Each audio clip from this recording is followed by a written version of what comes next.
Hello guys, कैसे हैं आप सब लोग। आप सभी का स्वागत है हमारे यूट्यूब चैनल टोटल तैयारी विकास में। आज हम आप सभी के लिए लेके आए हैं सेल चैप्टर से परीक्षा में आने वाले सभी ऐसे प्रश्न जो कि हर एक परीक्षा में पूछे ही जाते हैं। और ये हमारा बायोलॉजी का आज पहला चैप्टर रहेगा। तो दोस्तों देखते हैं, चलते हैं अपने पहले प्रश्न पे। दोस्तों हमारा पहला प्रश्न है, कोशिका की खोज किस वैज्ञानिक ने की थी। दोस्तों हमारे ऑप्शंस दे रखे हैं। Option A Robert Hooke, option B Louis Pasteur, option C Schleiden और ऑप्शन डी शॉन।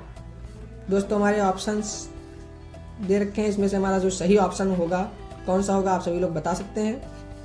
इसका आंसर आप सभी को पता होगा, हमारा ऑप्शन ए सही हो जाएगा, रॉबर्ट हुक। बढ़ते हैं अगले प्रश्न की तरफ। हमारा अगला प्रश्न है, जीवों की सबसे छोटी कार्यात्मक इकाई कौन सी है। ऑप्शन ए ऊतक, ऑप्शन बी कोशिका, ऑप्शन सी अंग, ऑप्शन डी परमाणु। दोस्तों इसका आंसर भी आप सभी को पता होगा, इसका सही आंसर हो जाएगा हमारा कोशिका। बढ़ते हैं अगले प्रश्न की तरफ। हमारा अगला प्रश्न है, प्रोकैरियोटिक कोशिकाओं में कौन सा कोशिकांग नहीं पाया जाता है। हमारे ऑप्शन दे रखे हैं। ऑप्शन ए केंद्रक, option B ribosome, option C cytoplasm और ऑप्शन डी दे रखा है हमारा प्लाज्मा झिल्ली। दोस्तों हमारा सही ऑप्शन हो जाएगा ऑप्शन ए केंद्रक। बढ़ते हैं अगले प्रश्न की तरफ। हमारा अगला प्रश्न है, प्लाज्मा झिल्ली का मुख्य कार्य क्या है।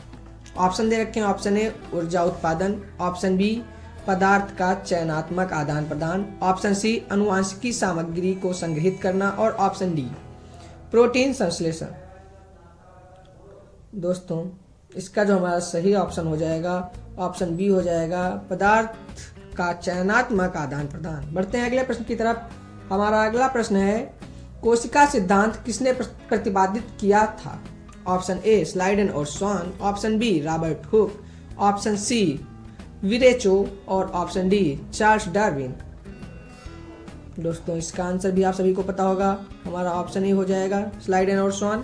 बढ़ते हैं अगले प्रश्न की तरफ। हमारा अगला प्रश्न है, किस प्रकार की कोशिकाएं केंद्रक झिल्ली से घिरी होती हैं। Option A prokaryotic, option B eukaryotic, option C virus और ऑप्शन डी जीवाणु।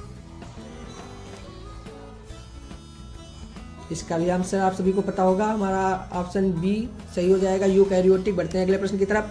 हमारा अगला प्रश्न है, किस कोशिकांग को शक्तिग्राह कहा जाता है।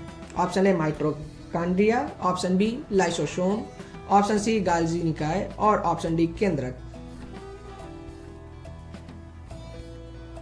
हमारा सही ऑप्शन हो जाएगा ऑप्शन ए माइटोकॉन्ड्रिया। बढ़ते हैं अगले प्रश्न की तरफ। हमारा अगला प्रश्न है, लाइसोसोम का कार्य क्या होता है। ऑप्शन ए प्रकाश संश्लेषण, ऑप्शन बी ऊर्जा उत्पादन, ऑप्शन सी अपशिष्ट पदार्थों को नष्ट करना और ऑप्शन डी प्रोटीन संश्लेषण। हमारा सही ऑप्शन हो जाएगा ऑप्शन सी अपशिष्ट पदार्थों को नष्ट करना। बढ़ते हैं अगले प्रश्न की तरफ। हमारा अगला प्रश्न है, पादप कोशिकाओं में कौन सा अंग विशेष रूप से पाया जाता है। Option A chloroplast, option B केंद्रक, ऑप्शन सी माइटोकॉन्ड्रिया और ऑप्शन डी राइबोसोम। दोस्तों जो क्लोरोप्लास्ट होता है वो केवल पादप कोशिकाओं में पाया जाता है। हमारा सही ऑप्शन क्या हो जाएगा ऑप्शन ए क्लोरोप्लास्ट। बढ़ते हैं अगले प्रश्न की तरफ। हमारा अगला प्रश्न है, कोशिका झिल्ली का किस मॉडल के अनुसार कार्य करती है।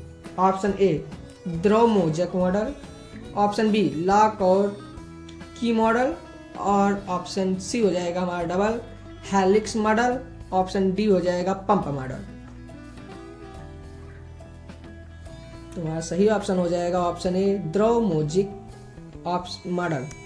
बढ़ते हैं अगले प्रश्न की तरफ। हमारा अगला प्रश्न है, कौन सा कोशिकांग प्रोटीन संश्लेषण में मदद करता है। Option A ribosome, option B mitochondria, option C Golgi निकाय, option D lysosome.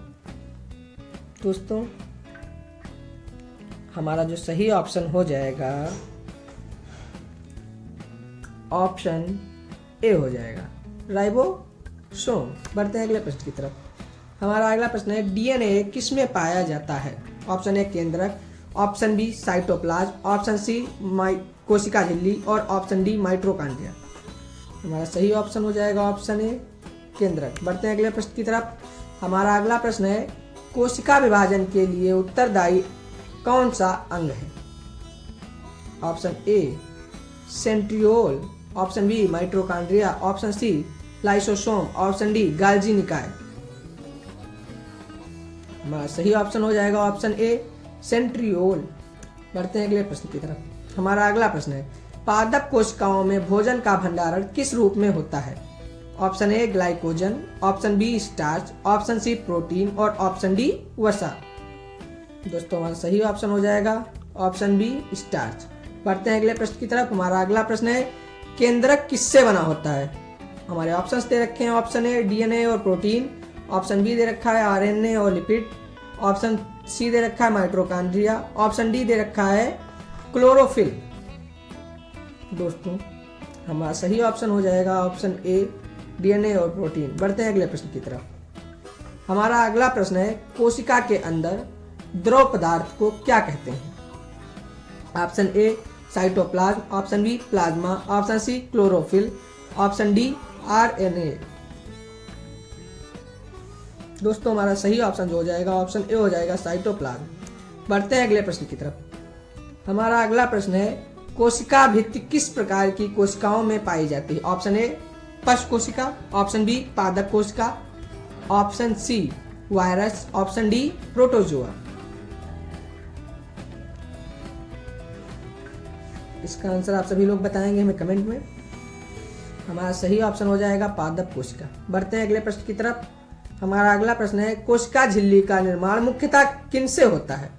Option A protein और लिपिड, ऑप्शन बी कार्बोहाइड्रेट और डीएनए, ऑप्शन सी स्टार्च और ग्लाइकोजन, ऑप्शन डी आरएनए और वसा।